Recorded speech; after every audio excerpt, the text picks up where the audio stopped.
I can see my slides. That's wonderful. I believe you were at this one, right? Yes, so this one is, you may be less familiar with this picture. It's a meta model for the other picture. So when we have the data from the Omaha system, we can ask these questions. What's the problem I'm looking at, or many problems? And what happens after I give interventions for that problem or many problems? What's my setting? Who is doing the work?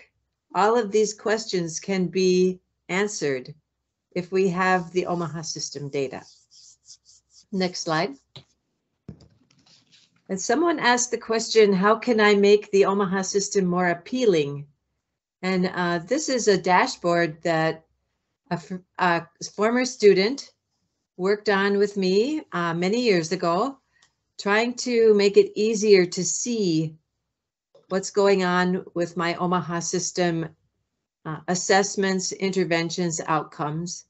And so this would be a dashboard for one person. And you can see there are little icons that show me which of the problems I'm concerned about for this person. And also the different colors tell us, is it an assessment? Is it the KBS? Is it the interventions I'm looking at? So this never really was built, but it's one idea for how we can help people think in a very structured way, but make it easy for them to view their patients.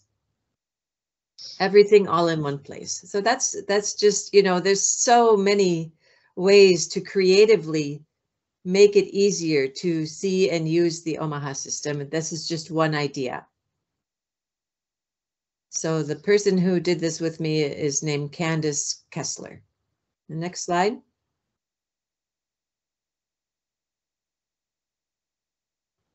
And so if you take a step out from one person and you want to see everyone, this tells us knowledge, behavior, and status for every problem in my group.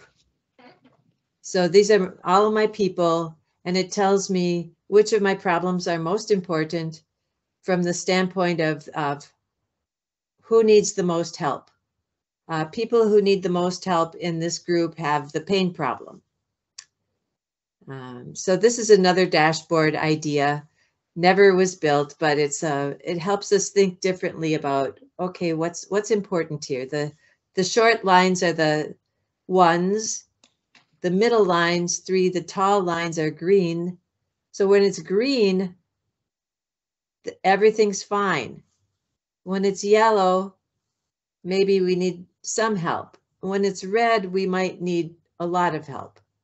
So you can see pain, substance use, finances, all these things, cognition, these are the most important problems for this group. Questions about these ideas?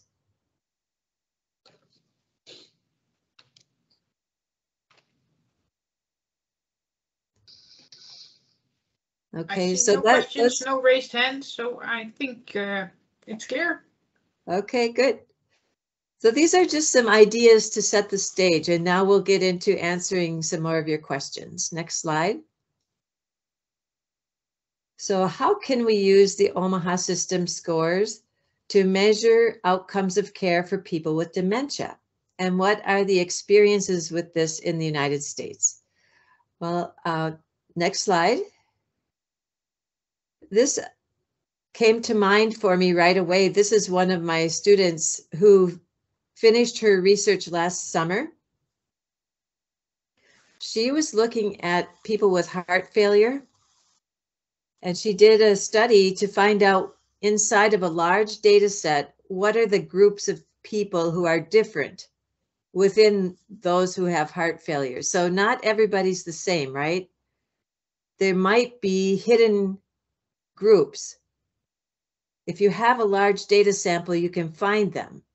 And she used a method, a technique called latent class analysis. That asks the computer, please find hidden groups in my data. And it was very interesting because one of those groups appears to have dementia. So for the heart failure group, we found 3 different ones. One has very mild signs and symptoms. One has mental health concerns, and the other one had cognitive problems or dementia. And so if you go to the next slide. Can I ask a question, Karen? Sure. Hello, Chantal. What are the numbers which we saw in the slide before? Okay, so these are the proportion of the sample that had those signs and symptoms. Oh, okay, yeah, I understand. Yeah. Sorry, I don't know how much detail to provide. It just kind of No, but that's just very clear now. Thank you. Okay. Yeah. So when we look at those 3 groups, the heart failure, the first group, she had 4 groups. I'm sorry. It was a different person who had 3. So there are 4 groups, one with classic heart failure signs and symptoms, one with more mental health, one with dementia, cognition problem, and then the general or other, which was less intense. So when we look at this slide, it captures the comparisons between these groups in all these other characteristics: number of interventions, final discharge status, and status change. So the number of interventions, the cognition people got many more interventions. They actually had a higher final status score. Maybe they're not as sick, but they need more help because of their dementia. They also improve the most, which means we can put services around these people and they will get better, more than other people did. And Karen, what I read about in articles is, and now you show again that you often count the number of interventions, isn't it? Yes. Yeah. Because we are looking after a way to find outcome measures for clients with dementia. And we didn't think yet about the number of intervention, but maybe it's important for us to take with us in our research also to go count the number of interventions. It can be a very good marker, and then you look deeper when you find out something that's interesting. So you say there are more interventions in the dementia group, and they also improved more than compared to the other groups, because there was a lot of care and a lot to improve. Yeah, exactly. Yeah, okay. And how about the number of signs and symptoms? So, and this, I just copied this from her final exam. Let's see if she has the signs and symptoms here. I think because the signs and symptoms actually define the groups. So if we go back to the previous slide, you'll see where the higher signs and symptoms are. So the very top, those are classic heart failure signs and symptoms. And all groups had those signs and symptoms, but the ones in the general heart failure group had them in a higher proportion. And the other groups were defined by further down the mental health signs and symptoms, depression, self-care, lack of interest in self-care. And then the third group, the ones with dementia, cognition problems, those you can see the highest proportion of those signs and symptoms further down. So these are the signs and symptoms that we found most commonly in the sample.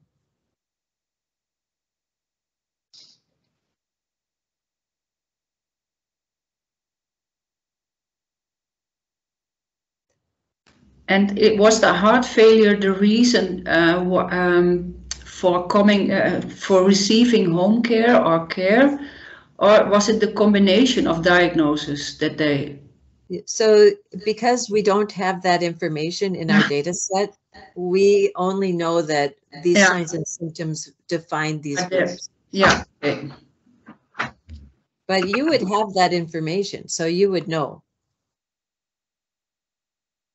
I don't know. I don't know exactly if we got that information.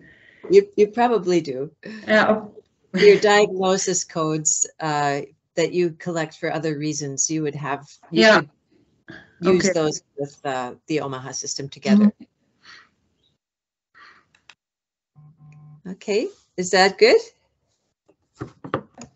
Karen, can I ask you a question too?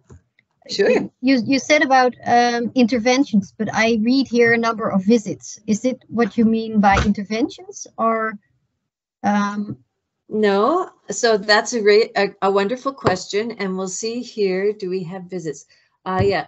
So the bottom part here shows us that when you have more visits, and then we have, oh, I'm not remembering exactly, but visits are different than interventions. Yes. All right. So every person will have at least one visit. Mm-hmm. Every visit will have at least one intervention. All right. For me, an intervention is recorded as one problem, category, target, care description. Yes. In a row. So one intervention is one row of data. Yes. Okay. Clear. Great. Just to have the same language. Yes, it's good to share understanding.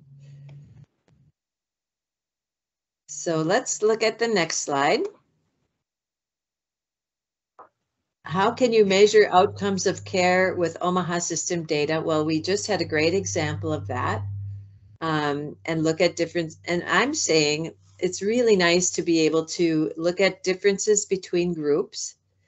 But I wanted to show you this picture of intervention patterns over time using a visualization technique called stream graphs, because this shows you that each person gets the interventions they need at a particular point in time, not more, not less, only what they need, and it should match the patient.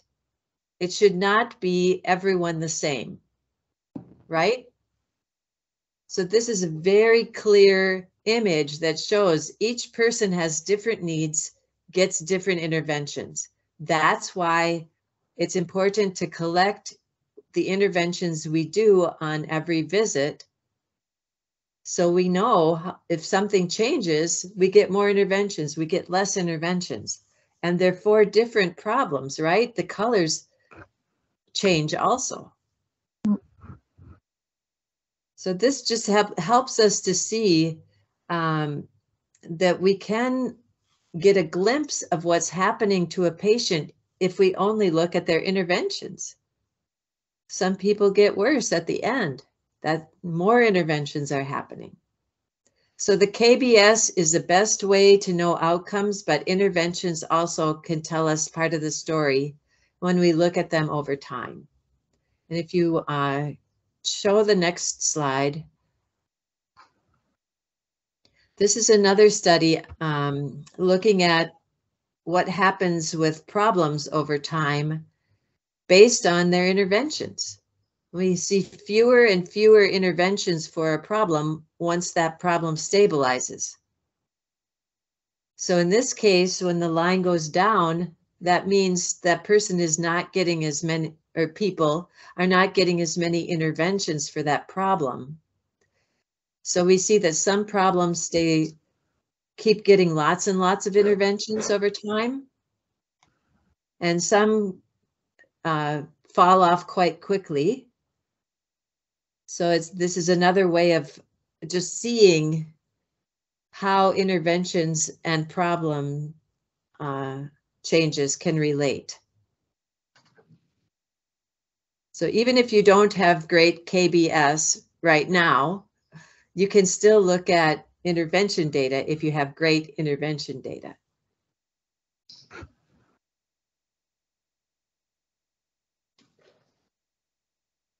Any questions?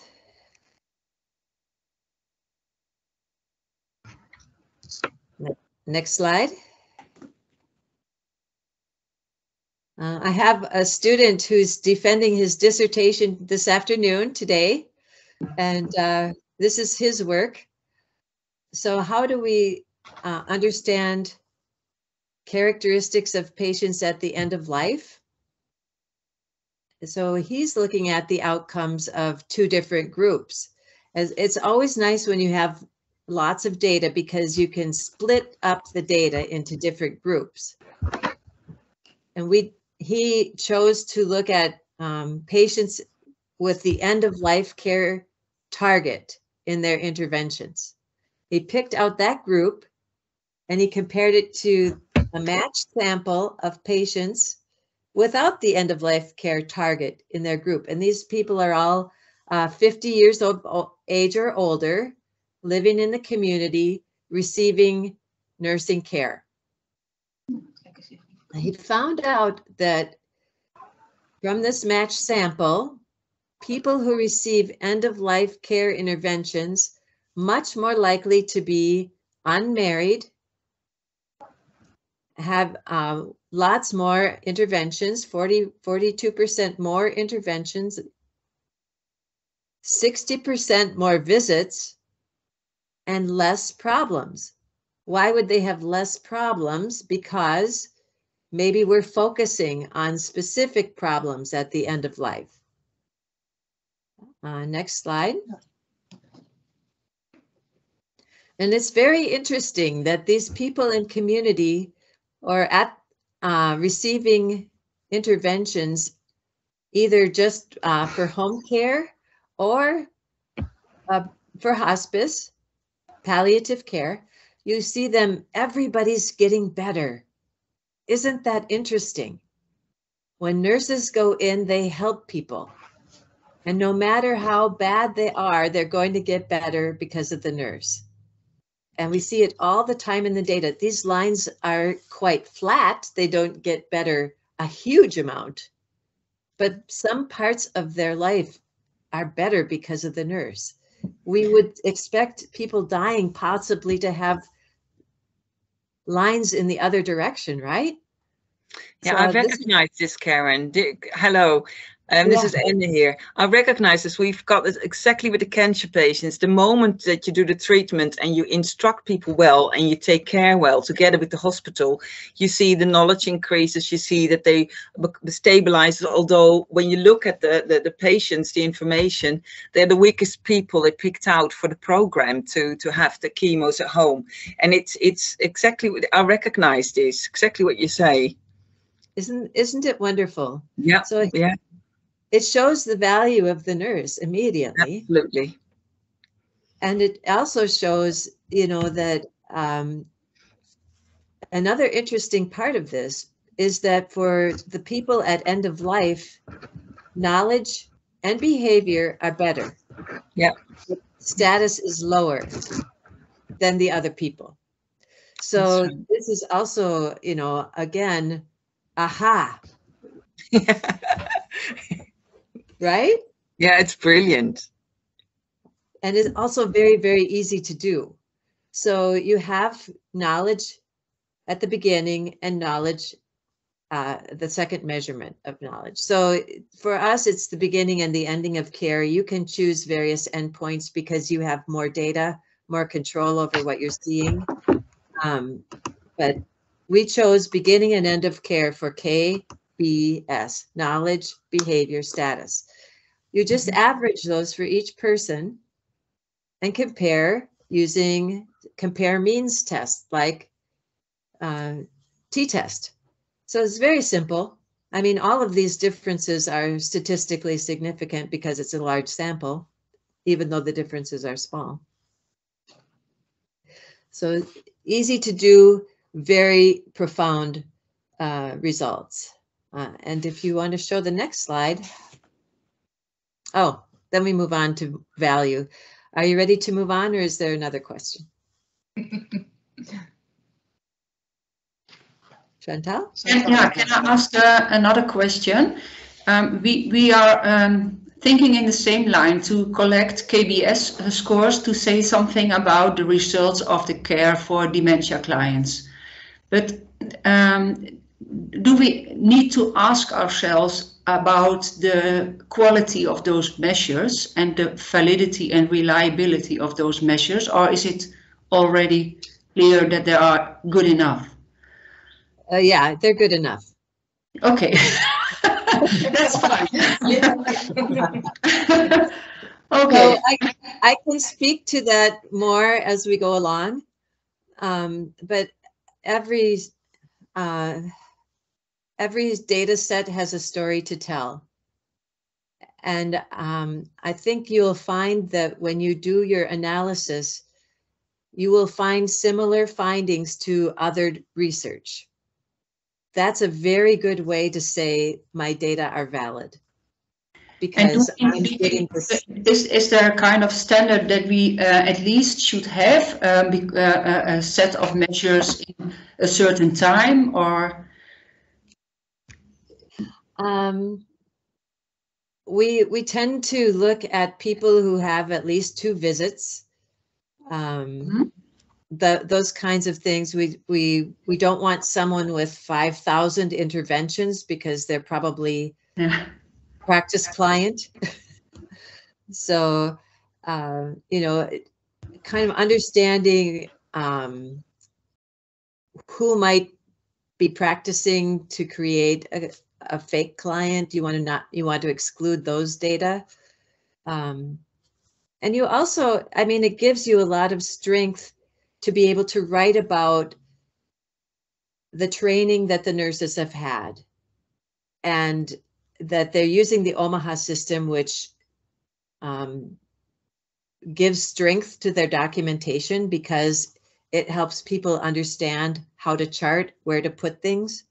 So, you know, we tend to write in the background section about those kinds of things. And I'm happy to share. I can share examples too. Okay, thank you. So there were a lot of questions about time and value and cost and visibility. And I can hear your administration asking you for these things because that was what they were asking me for too. Prove it, prove that you have value. So I'll share some ideas about that in the next slide. If you want to know about time, there's 2 ways.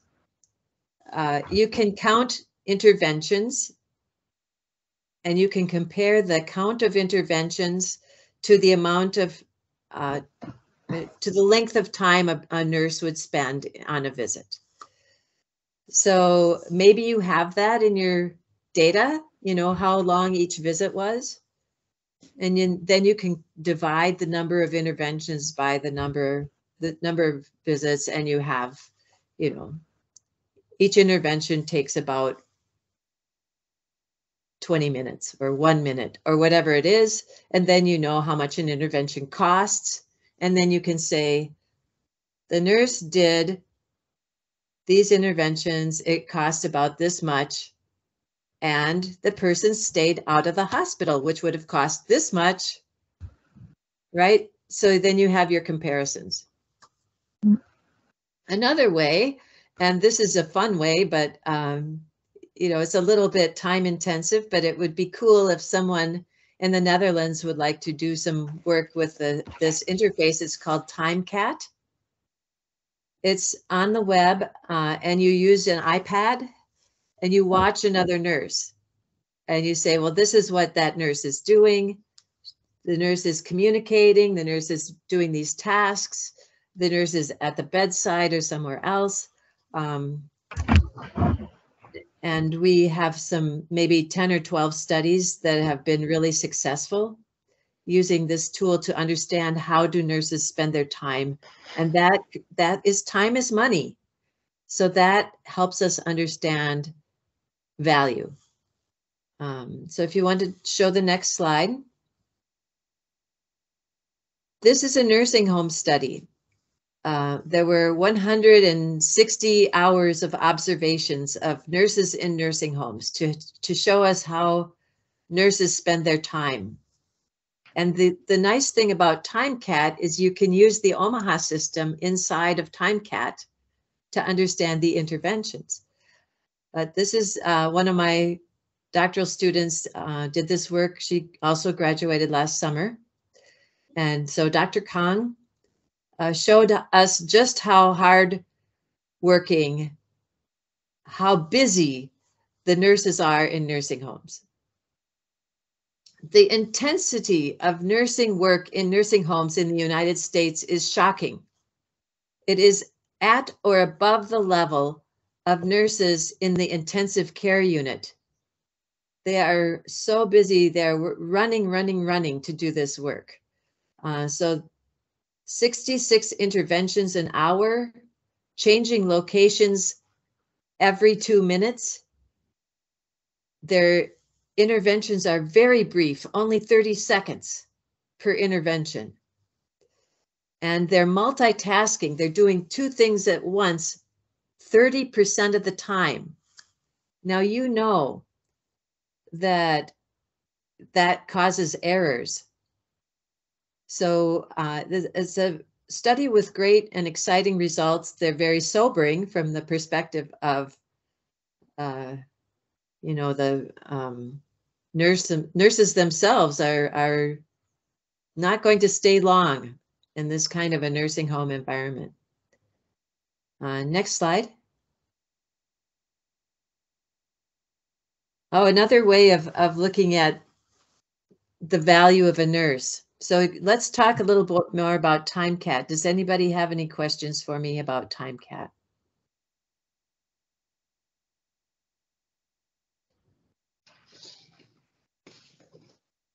It's another way of looking at what is happening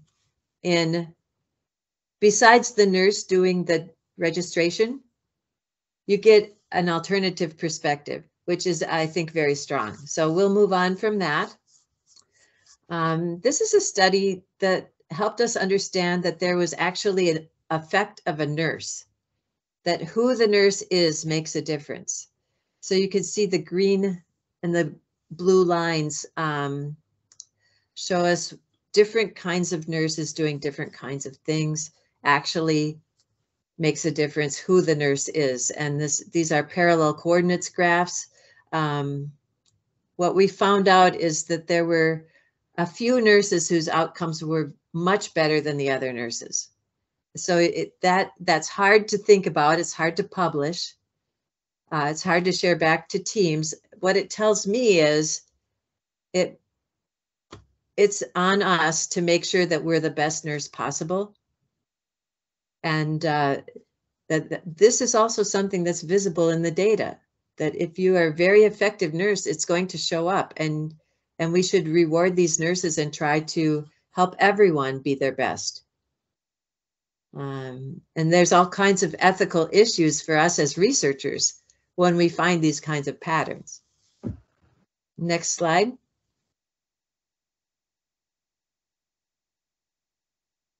Mapping.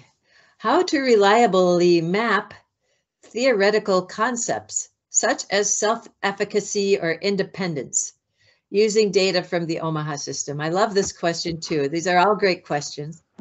Next slide.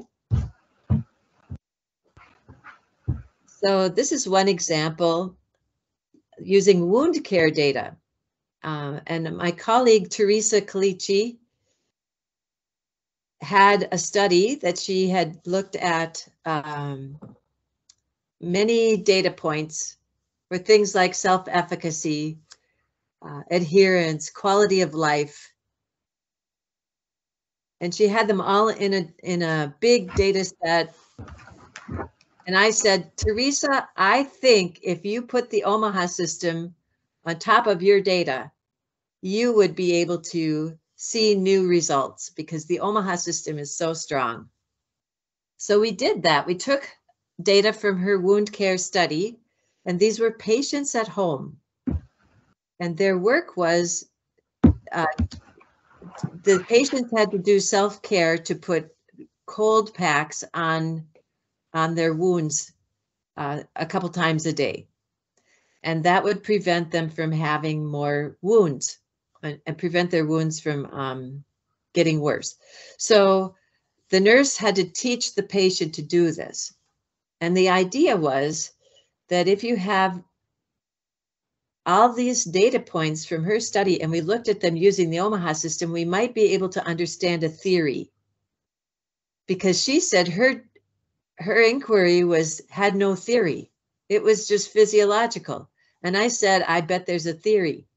So we took all of her measures, we mapped them to the Omaha system, and we found this theory in there that if you have a skin problem and you do some treatments to it, so the skin problem is at the center, it's red, and then you have other physiological problems around it. So pain, neuromusculoskeletal function, and urinary function were all around that skin. And then we took the health-related behaviors domain. How do you care for yourself?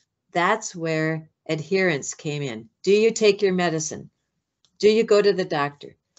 Do you care for your eating and activity? So those are the kinds of adherence things. And then next came the mental health, quality of life, self-efficacy, the things that allow us to do the things that we do to take care of our skin. And then the big layer outside, do we have enough money? Do we have a social situation that allows us to feel well enough to do the things we need to do to take care of our skin? So it's an ecological framework. And if you go to the next slide, once we did this to her data, we could look at it in a new way. And you see that the people on the left were the experimental group. People on the right were the control group. I don't know. Anyway, you see those big green patches. That tells us that the group with better adherence had better mental health. The group with fewer ulcers had better mental health. This is what we discovered from using the Omaha system to create a theory on top of her data. And it was so exciting. You go to the next slide. We were able to do a logistic regression model because we had this data. Next slide.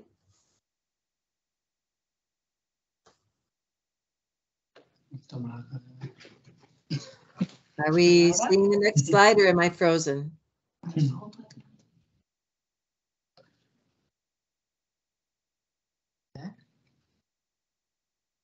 I'm still seeing the heat map. Yeah, me too. Tamara is frozen, perhaps.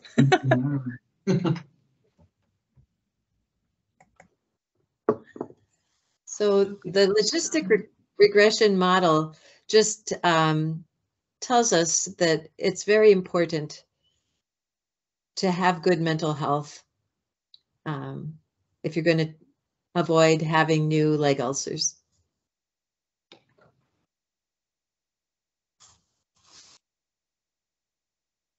So maybe while we're trying to fix our technology, we could just pause. Am I answering the questions in a way that's helpful to you? Be sure to ask other questions. Hey, Karen, I had a question about your previous slide about the quality of the nurses. That's, of course, a very interesting outcome. What is the measurement of a good nurse then? Is that less interventions or less visits, or what? Or is it not? It was more of their patients had higher outcomes at the end. Ah, all right. Okay. And you know, there were many factors that we looked at in those graphs. So I didn't. Oh, yay! I will gladly send you all these papers, but All there right. was a lot of complexity in that analysis. I understand. Yes. Oh, yes. Yeah. So here's what really makes a difference to people. If they're going to get better and stay better, it's really important that they have self-efficacy, good mental health behavior, that they felt like they could take care of themselves. And I think that you are really good at that in the Netherlands, from what I've seen, because I've been there. I've been on visits with nurses, and the goal is always, I want to take care of myself. And I think that's, this is a study that shows how important that is. Next slide. So how can we decide if the data of the Omaha system is a good representation of the work being done in practice? And I don't know, do I have more slides here or not? Oh yeah. So this is one of the most important things, I think, for all of us, whether we're working in an agency or if we are researchers in a university or in Omaha system support. This is important. We must always take the data back where we found it.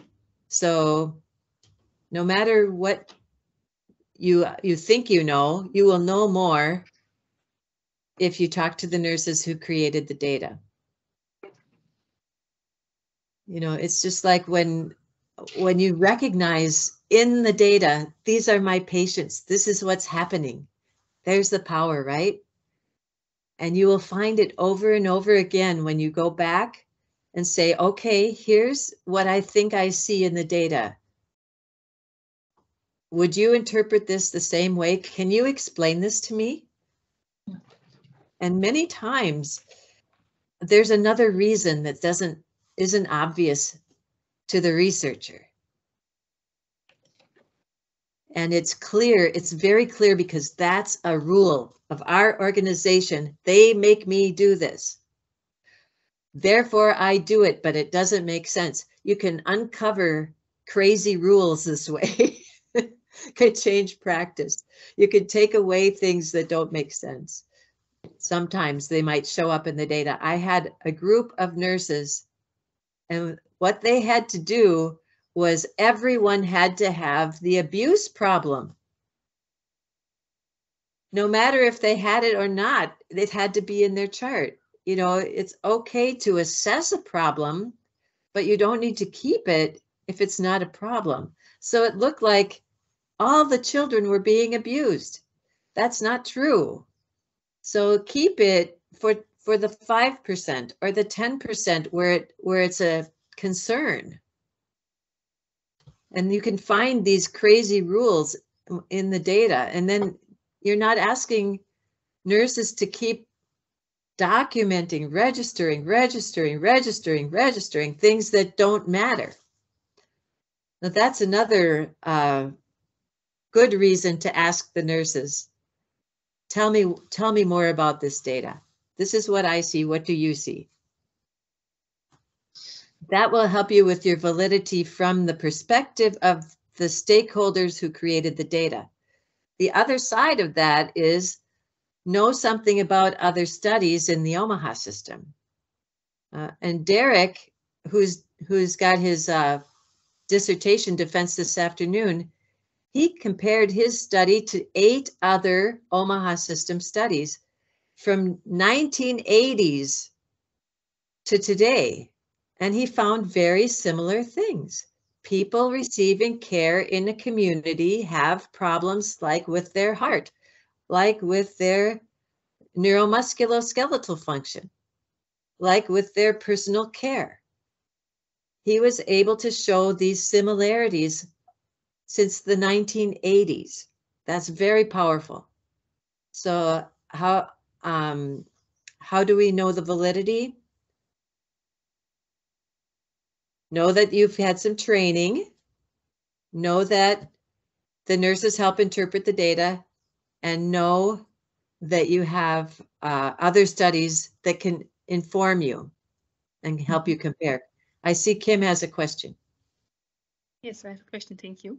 How do you, in your experience, convince policymakers that you don't have to register everything as a nurse? Because I think that's a real problem we have in the Netherlands. If we talk about the Omaha system, I always hear, yeah, you don't document that there is not a problem. So we don't know if there is not a problem. But as a nurse, I'm convinced I document if there is a problem.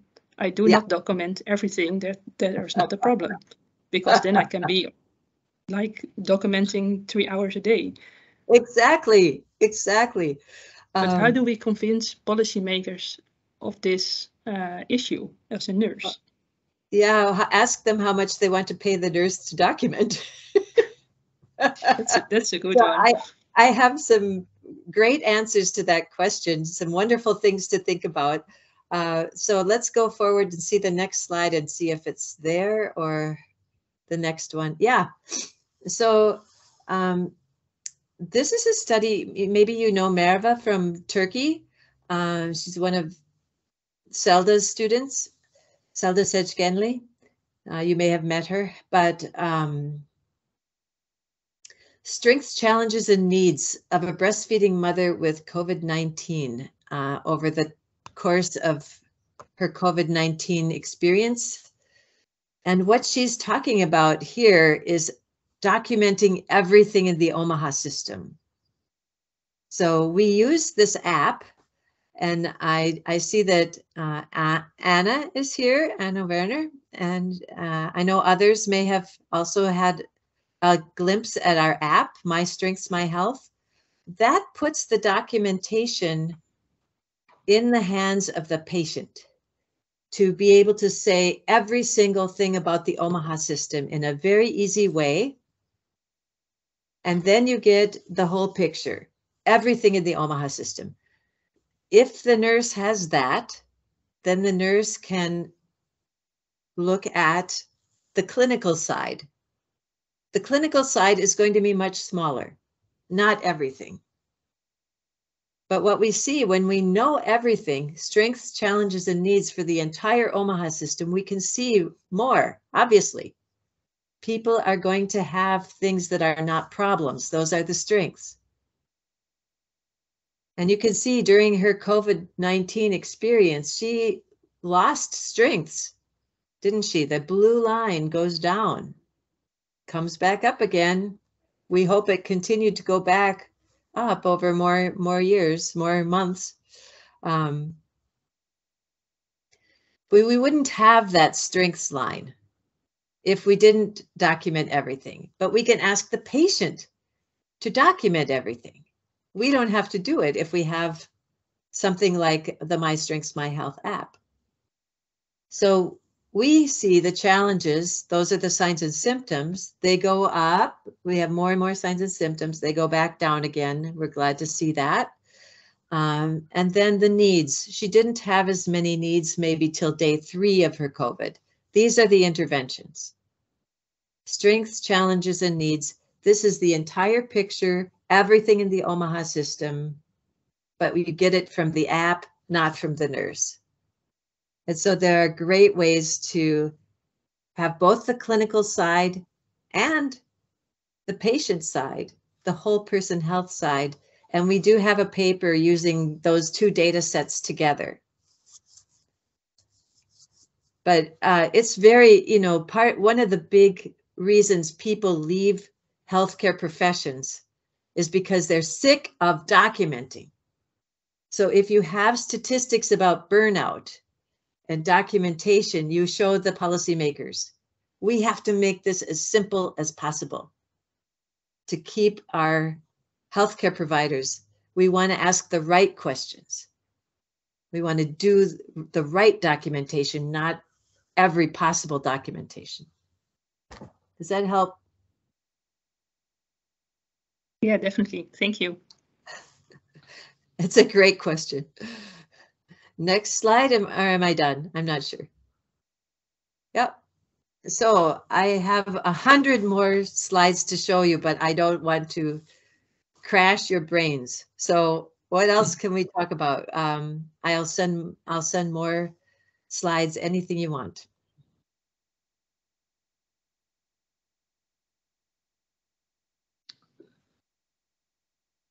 Yeah, I translated the questions you all posed to Karen. One I remember was, how do you start working with data?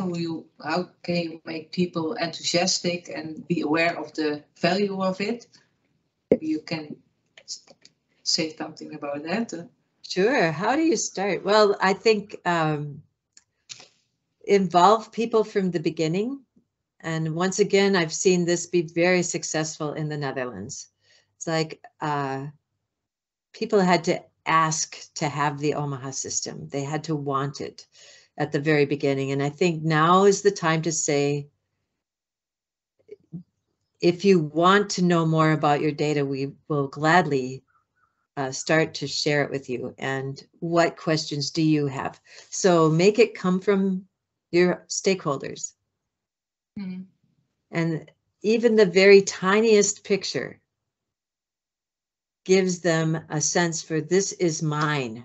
I own this. I did this. I want this. I want to understand it. I want to do better so that what I get back makes me proud. You know, I want to, there's always the joy of seeing people get better. There's also the justification that comes when people don't get better, but they needed more help and we couldn't give it. So give me more money, more nurses, more time, so that my people can get better, because I know they can.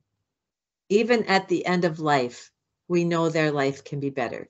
So no matter what results you have powerful messages. Mm-hmm. Thank you so much, Karen. And let's see if there's any questions maybe in the chat. Oh, I think Chantal had to leave, but she learned a lot from you, so thank you for that. I do have a question myself about the quality of the registration, because we know that might be an issue in the Netherlands, that the quality of registration is not always top of the line, maybe because people aren't familiar with the system, or they feel like, I have to do this. This is part of my burden to register everything. Are any tips on that, or any advice on that? How to check maybe the quality of the registration, or maybe improve it? Yes, I think that's, those are the conversations that people can have at the table when you bring the data back. Is it really true that you only did 2 interventions for this person? or were you busy that whole time and we miss being able to share back with you how that looks in the data? So I just remember my meetings as a manager with a group of nurses. Before we had the Omaha system, what we talked about was, did you wear the right kind of shoes to work? Are we going to have lunch together? Did you follow the regulations about the bicycle? You know, these are the kinds of questions we talked about. It was all management of the workplace. And once we gave people the Omaha system, I heard questions like, what intervention do you use when you see this happen? People suddenly had a language to talk about their care. So if you start to have those kinds of conversations with the team, you know, if I see my patient has this kind of a wound, do you give it a 3 or do you give it a 2? If the wound is getting worse, how do I mark that? You know, these kinds of questions in the team create better documentation. Better documentation creates better data and better practice. So it's the quality of practice matters. The quality of documentation is the same. They go together. So I think you can foster that with the stakeholders if they care about their work. the other thing is, you know, ask them what we can take away. If your registration is too complex, what can we do about that?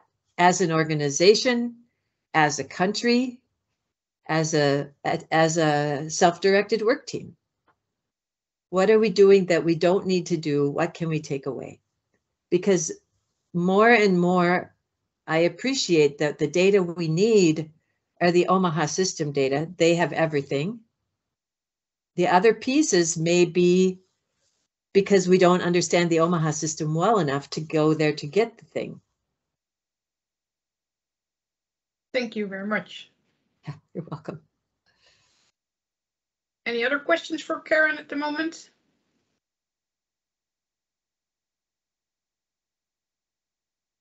I mean, it's really easy to use the data, and you have the tools. If you have Excel, you can do this work. There's very little that you need other software for. It's just the challenge is, you know, getting your head around what kind of graph you can make from what kind of data. And you have some good examples in this presentation. And if you want me to go through it and talk about how I created the graphs, I can do that.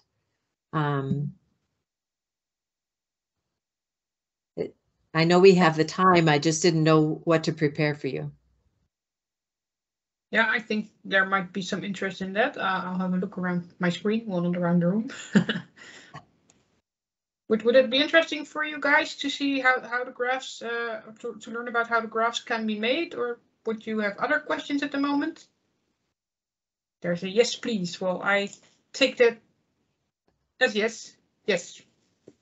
So if you were willing to share some of your knowledge about that, it would be great, Karen. Okay, well, let's just start at the beginning again. Yeah, I'm opening the presentation again because for some reason it closed.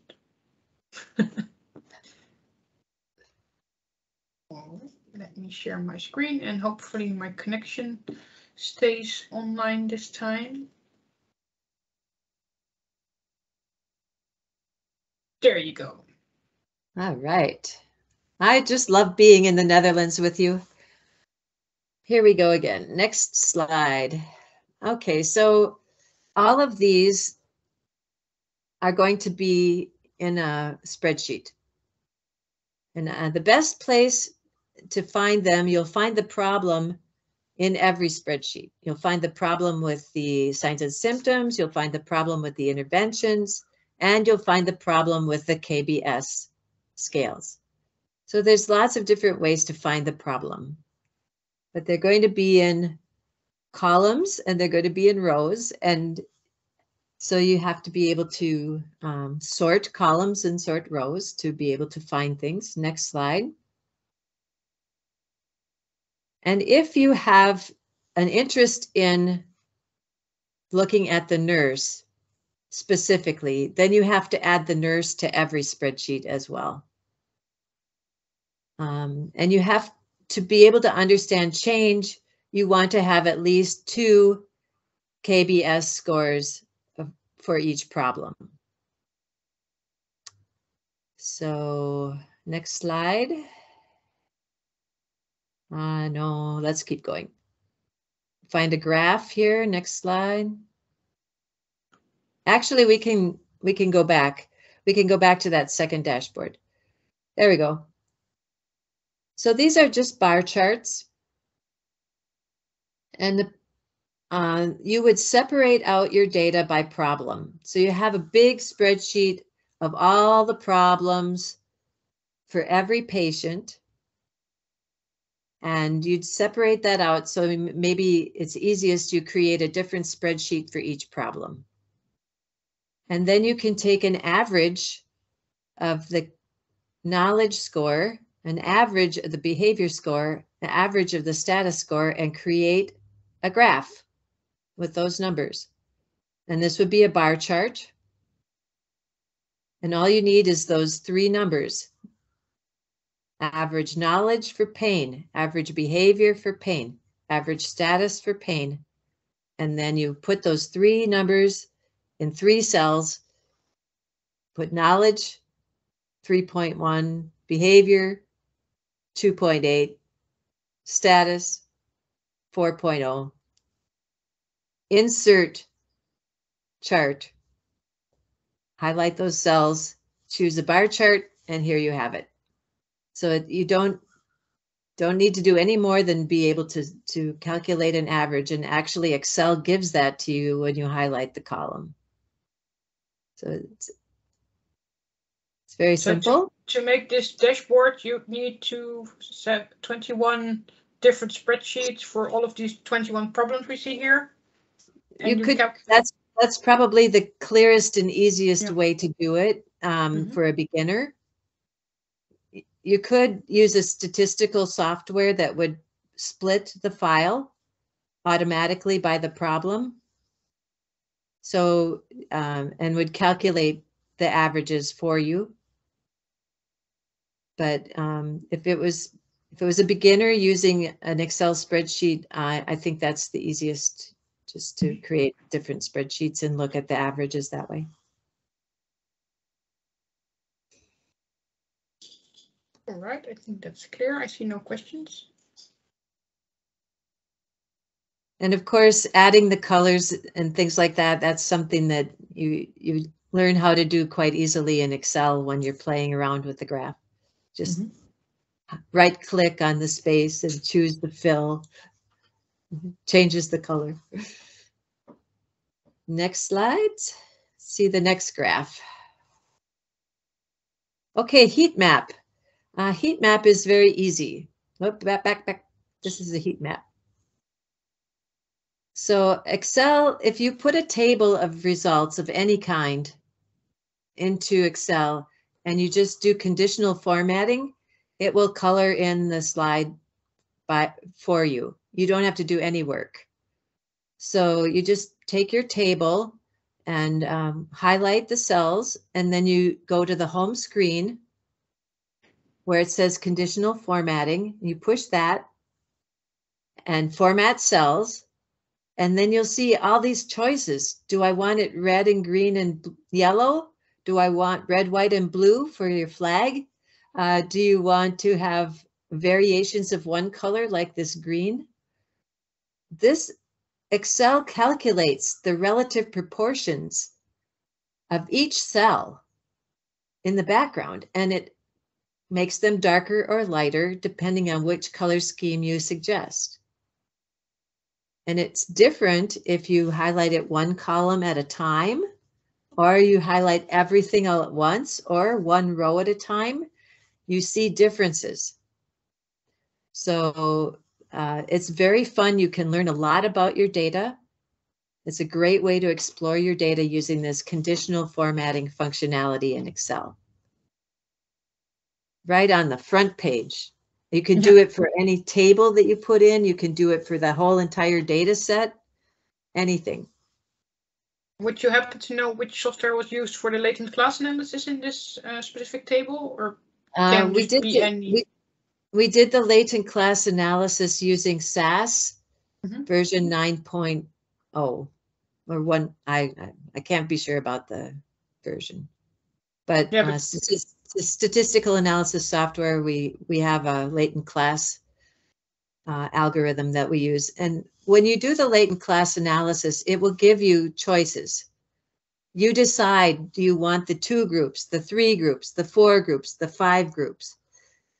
It will print out for you. It will tell you statistics about how well the model performed. And you look for the best fit of the model. So we chose, instead of 2, 3, or 5, or 6, we chose the model with 4 groups. It explained the variability in the data the best.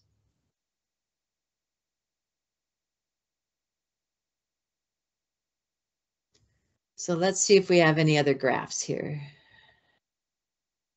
This is not a graph, but I think it's a nice representation. When you're comparing groups, you can see if groups are the same or different by just creating this yourself. And it's just really showed for us the cognition group needed so much more help, right? And the people who had the worst situation were the heart failure group. Overall, they had worsening status. So you see that downward arrow, and it means something, right? Yeah, it's a very clever way to represent this. It's very comprehensible the way you put it. We've worked a long time with various groups. Dr. Grace Gao early on had some work in this area, doing this latent class work, and Dr. Shengqi Lu, a bunch of researchers have used this and found it helpful. Yeah. Next slide. These stream graphs, they're fun. They're not easy to make, but this was created in JavaScript. D3 is the name of the program. So if you have clever programmers who want to learn D3 and they know how to do JavaScript, there's no end to what you could do with it. It's wonderful. Next slide. And this is a, what do you call it? Survival analysis. And it's a special epidemiological tool, usually used to look at living and dead. But in our case, we used it to look at stabilization of a problem. So if you have somebody who knows how to do survival analysis, this I think was also done in SAS. Yeah, I think it can be done in multiple statistical tools. I think I used SPSS at one point. So if anybody has any further questions in the future about survival analysis, just note where to find me. Next slide. And this is just highlighting with, you know, you're in Excel, you can change the color of a cell. And what Derek did here was just color the ones that were different for the two groups. And one thing I didn't really emphasize here, but I'll bring it up now. You can see that each person on average had 300 interventions over 40 visits. Yeah, 49 visits. So, you know, you get a sense for my whole group of people, 300 interventions for 49 visits.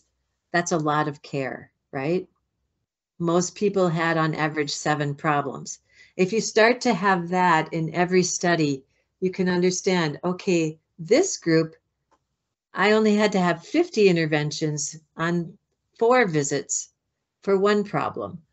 This group, I had 2,000 interventions, you know. So if you keep that in your head, average visits, average interventions, average problems, that just helps you start to get a sense for what you can know from the Omaha system, how it can help you understand the group you're working with.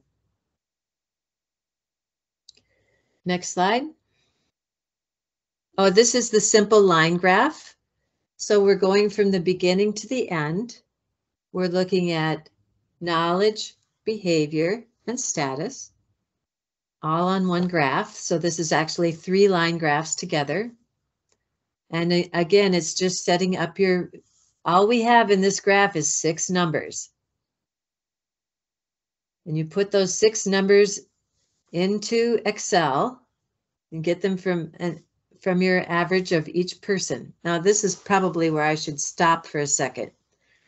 In those first bar charts that we looked at on the prototype dashboard, very first ones, remember you had 3 numbers, knowledge, behavior, and status for 1 problem. Now you need 6 numbers, knowledge, behavior, and status. At the beginning, knowledge, behavior, and status. At the end, right? But it's for 1 person. So this means you have to have another statistical package. You cannot sit there unless you have a sample of 20. You have a large data sample. You're not going to sit there for 1,000 people and calculate what's their average knowledge across all problems. So something like SPSS does this very brilliantly. I'm sure R, SAS, all of those would do this for you. I always use SPSS because that's what I learned as a student.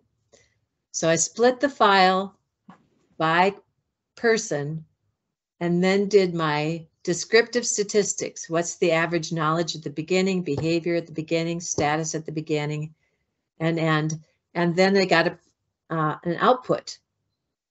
With that output, I create a new data set. So I convert the output of my split file analysis into a new Excel spreadsheet. Then I know I have my KBS for each person overall. Then I can make this graph. Until you have the average scores for each person, you cannot make this graph. Then you have the 6 numbers, put them into 3 columns, and to make them separate, I put a space column in between the K and B, and in between the B and S. And then I put in my line, select the data, go to Insert Chart, select Line Graph, voila. And you can, as you see the numbers are on here, you can click, right click, and add the values to the chart.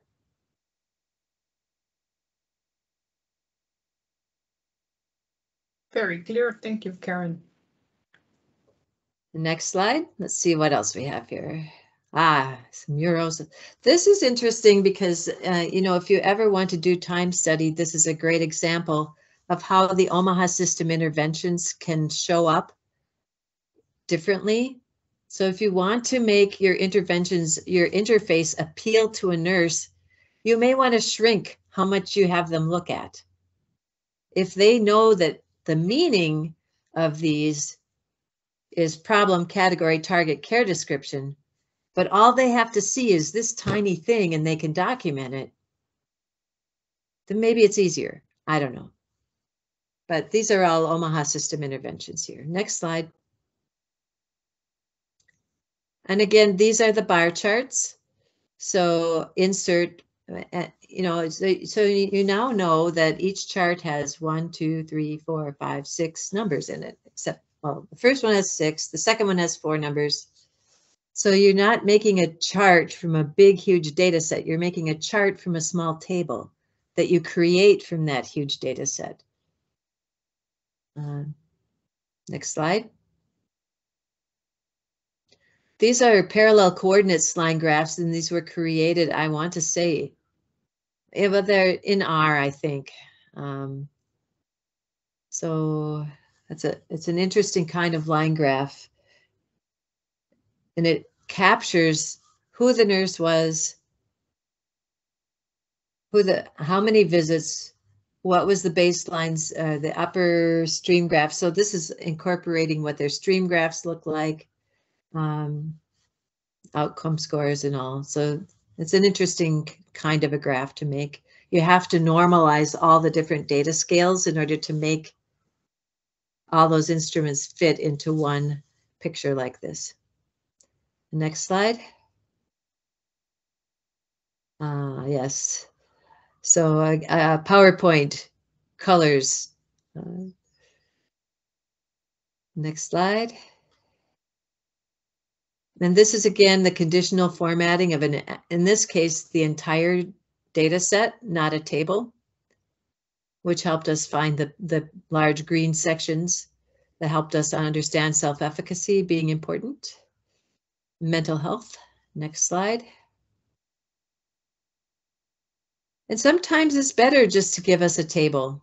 You know, maybe we don't need a big picture. Maybe all we need to know is that adherence was what really mattered here. Or mental health was what really mattered for adherence. Mental health was what really mattered, along with neuromusculoskeletal status for having a new ulcer. This also says something here, if you go back, being a male person was really disastrous. You know, men need a lot of help in older age, right? Next slide. I don't think we have any. Do we have one more graph? Oh, yes. So this is, we've worked hard to find out good ways to show all of health. And if you want me to, I'll send another presentation over to you to get more into my strengths, my health, what we're doing with data from people in the community. But in this case, we're just looking at number of strengths, number of challenges, and number of needs for 5 points in time. So for this graph, it's a multi-series line graph, just like the others. But we need 3 numbers at each point in time. So your table is going to have the number of challenges and needs being 0, and the number of strengths being 35 at baseline. Yes, Marlene? Yeah, I wonder, how do you define strengths? How we define strengths is if there's a status score of 4 or 5 for any problem.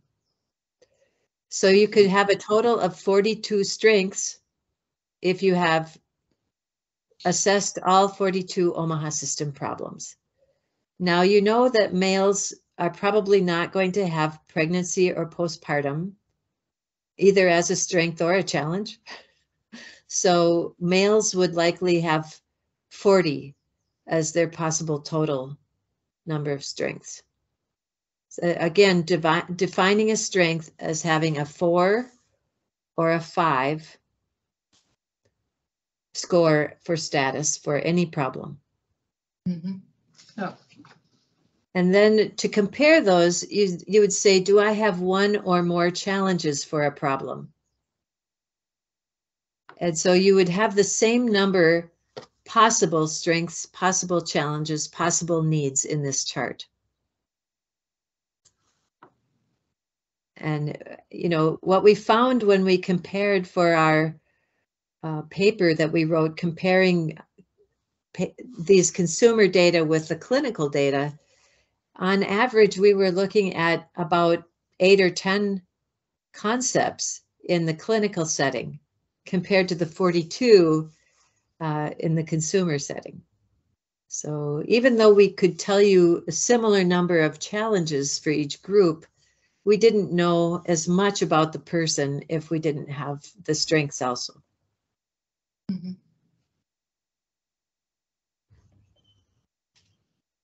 Yeah. So it's quite elegant, you know, to be able to create these graphs, and all you really need to be able to do is calculate averages for the most part. What gets tricky is if you want to know it for each person, and then you need a little more software help, right?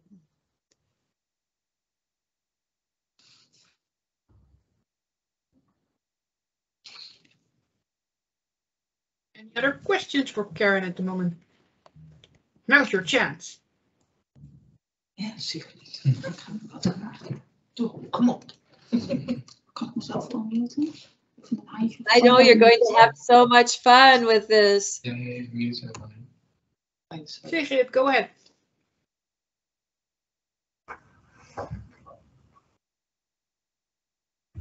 Yes, I'm Sigrid. I'm one of the PhD nurses. Okay. I think you can use Marlene's laptop and the microphone. That should work for you through the room. So Marlene, you should unmute and then Sigrid can talk. Yeah. Well. Mm-hmm. Dr. Monsen, can you hear me? Yes.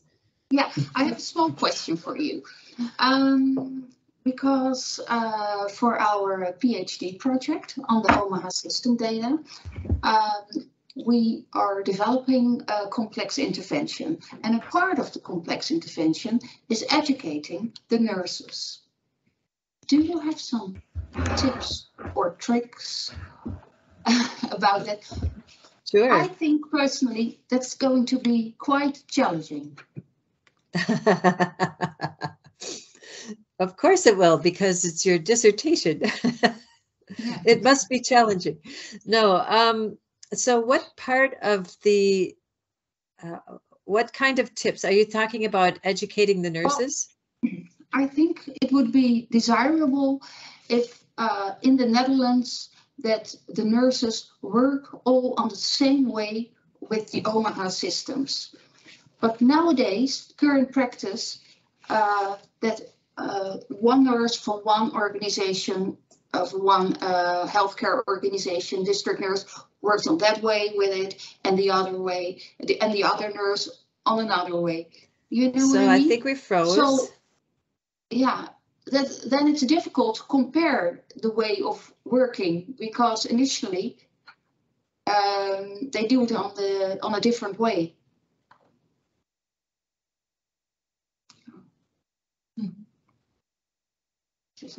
Karen is even, die staat even stil. Hello? Yeah. Yeah, Oh, you're good. moving again. Oh, good. I was feeling very cold there for a moment. Yes, so you're seeing inconsistency in the different organizations.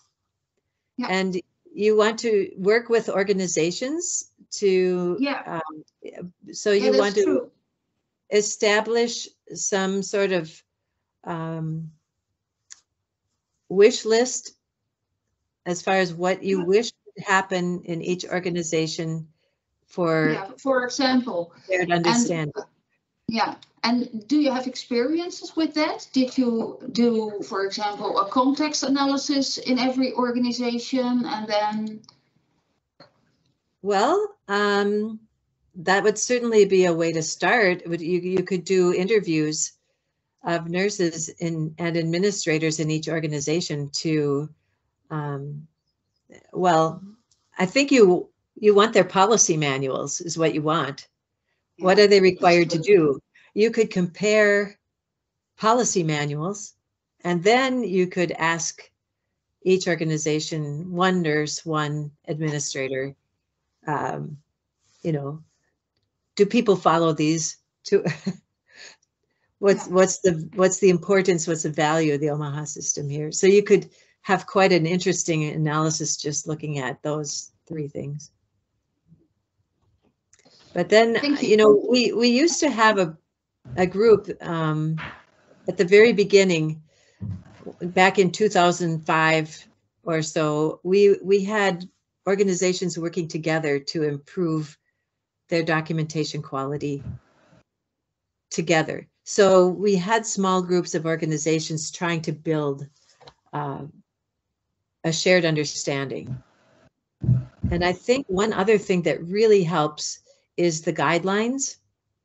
So I know that Omaha System Support has many guidelines. If those are being used for documentation, then you have some sort of place to start with your conversation.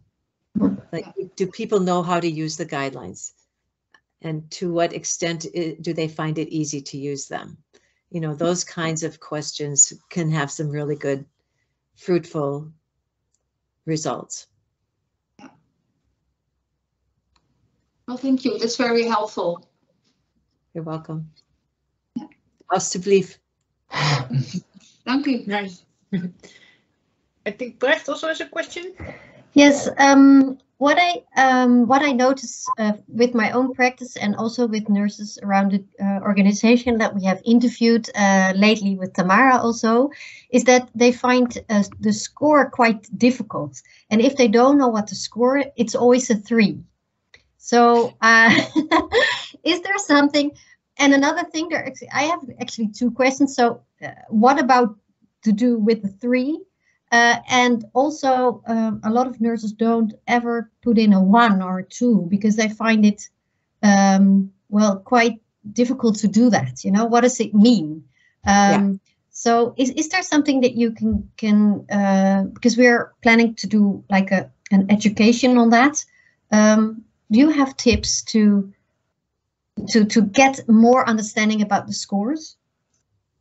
Sure. So there's a booklet on omahasystemmn.org called KBS Rating Guide Supplement. And there are also other examples in the Omaha System Guidelines website, for example, for pain, some others, where nurses actually talk to each other to say, how should we all do this together? And here are some examples, and here are some other examples. For example, if someone needs to go to the hospital, that's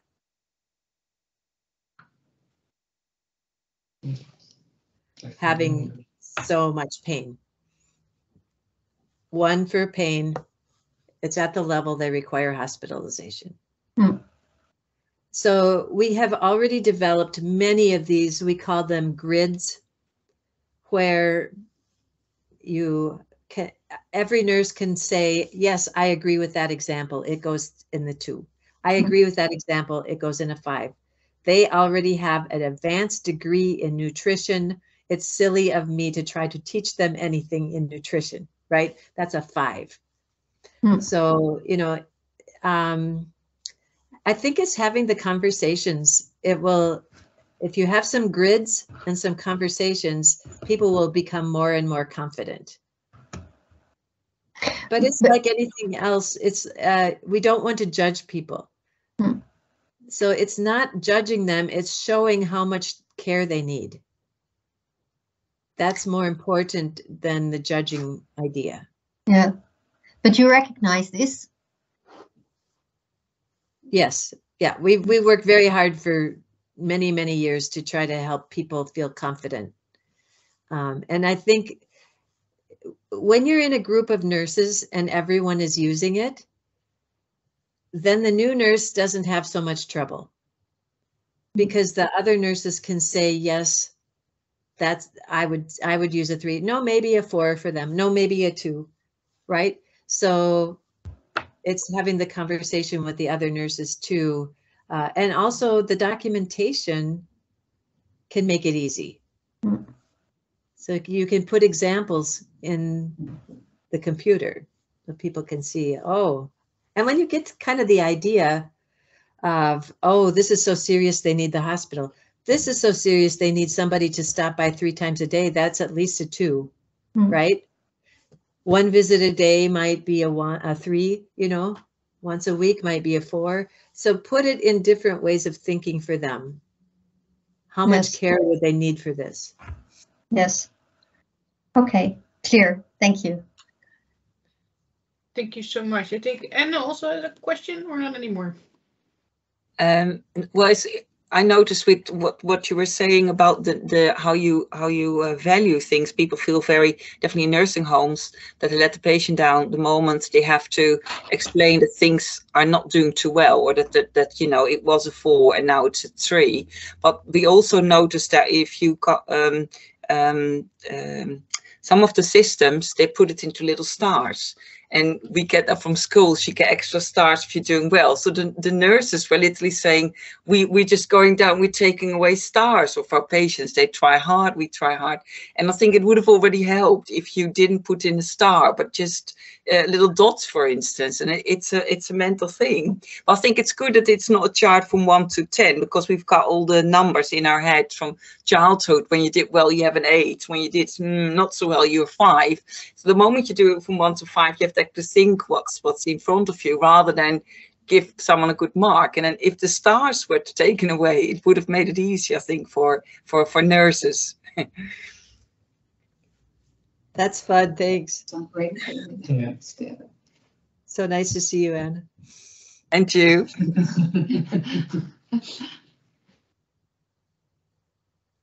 I think we're just a small group left. Of course, it's past 5 o'clock here, so people had to take care of their kids and whatnot. But any other questions from this group for Karen? I think you've learned us everything. Yeah. I'm so glad that it was fun for you. It was certainly fun for me. It's good to hear, because yeah, if there's no further questions, I would really like to thank you so much for taking the time to take us along on this journey. And for me, it was very useful as quite a newcomer to the field of Omaha systems. And as I know Johan and Sigrid quite well, I think they also learned a lot today. And for Brecht as well, a lot of things we heard from the interviews we did the other day about using the scores, we can use that in the research. So thank you so much. Very helpful. Thank you. Bedankt. Dank u wel. Thank you, Karen. Thank you. Have fun with your retirement. Oh, yes. We'll speak again sometime. I can't wait. I love to see you all. Bye-bye. Bye-bye. Bye.